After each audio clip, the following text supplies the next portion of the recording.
पता है जब बेटी की शादी आती है ना तो बाप को 1 महीना पहले से नींद नहीं आती, भोजन का ध्यान नहीं रहता, नहाने धोने की सुध नहीं रहती।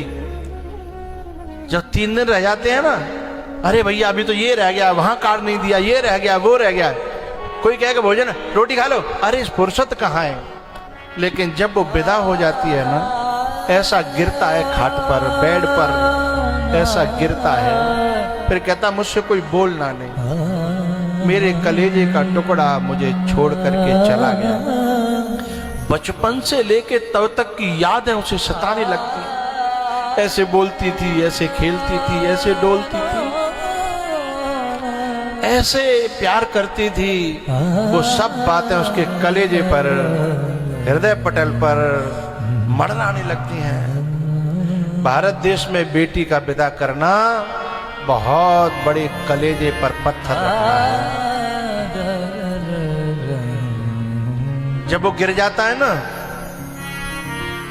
बेड पर एकांत में, लोग कहते हैं वो टेंट वाला आया है। बोले भैया अभी मत पूछो, बाद में बात करना, अभी मेरा किसी से न बोलने का मन है, न किसी से कुछ कहने का मन है, न मेरा बात करने का मन है। इसलिए मुझ उससे कहना 2-4 बाद में अपने आप, 2-4 दिन बाद मैं अपने आप आऊंगा। मेरी एक प्रार्थना और है, ये बेटी जो है कई लोगों के कलेजे का टुकड़ा है, और जो इस बेटी को जहां बहू बन के आती है और वहां यदि कोई सताता है तो किसी एक नारी को नहीं सता रहा है, वो जिन जिन के कलेजे का टुकड़ा है ना, उन सबके कलेजे को दर्द देता है वो व्यक्ति। ये बात को समझिएगा, क्योंकि बाप और माँ और भैया ये सब ये चाहते हैं कि हमारा चाहे एक बार के लिए खेत बिक जाए पर बेटी सुखी रहे। एक बात और मुझे कहनी है, पता है जब बेटी दुखी होती है ना तो उस समय बाप कुछ कर भी नहीं सकता, क्योंकि लड़े तो बेटी को घर बिगड़ो, पिटाई करे तो अपनो दामाद है, और यदि वहां जाकर के झगड़ों करे कि जो नुकसान करे तो कौन को, तो जो बंधी हुई गैया को मारने के समान होता है किसी की बेटी को घर पे ला करके दुखी करना। क्योंकि वो माँ बाप सिर्फ रो सकते हैं, प्रार्थना कर सकते हैं, तुमसे निवेदन कर, पांव में पगड़ी रख सकते हैं, लेकिन तुमसे लड़ भी नहीं सकते। और ऐसे व्यक्ति से लड़ना जो तुमसे लड़ न सके है, ये अपराध नहीं है, महा अपराध है ऐसे व्यक्ति को सताना। इसलिए किसी के कलेजे के टुकड़े को सताना नहीं। इसलिए दशरथ जी महाराज सबसे पहले एक ही बात कहते हैं कि कौशल्या बधू लड़किनी पर घर आई, राखियो नयन पलक कीना। हे कौशल्या, ये किसी के कलेजे का टुकड़ा है, उसने हमें सौंपा है। हम यदि इन्हें प्यार न दे सके तो नफरत करने का भी अधिकार हमारा नहीं है। हम इन्हें सुख न दे सके तो दुख देने का भी अधिकार हमारा नहीं है। हम यदि इन्हें पलकों पे न रख सके तो ठोकर लगाने का भी अधिकार हमारा नहीं है। बधू लड़किनी पर घर आई, राखेऊ नयन पलक कीना।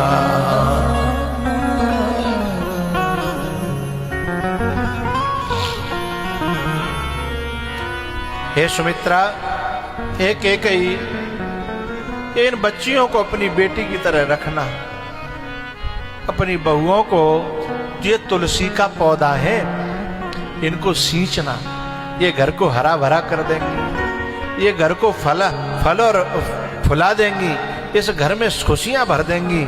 लेकिन इन्हें सींचना, इन्हें खींचना नहीं, इन्हें सींचना।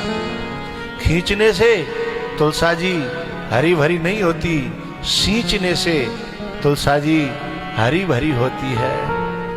तो अपने कलेजे के टुकड़े को जो दे उसका एहसान मानना, उसका आभार मानना और उसका कृतज्ञ होना है, और उसे सताने से पहले लाख बार सोचना कि ये किसी की छाती पे पांव रखने से कम नहीं है।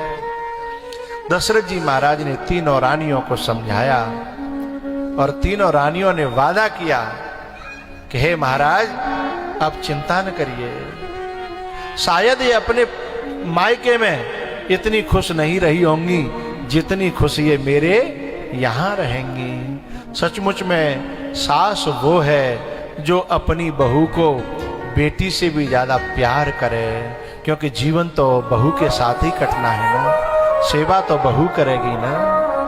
यदि बहू चाहे तो घर को नरक बना दे और बहू चाहे तो घर को स्वर्ग बना दे।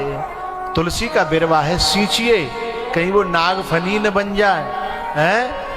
कहीं वो कांटेदार न बन जाए, कहीं वो चुभने वाला न बन जाए। उसके जिम्मेदार फिर यदि वो अपने मायके में अच्छी रही है और ससुराल में गड़बड़ हुआ है स्वभाव, तो उसका जिम्मेदार कोई और है।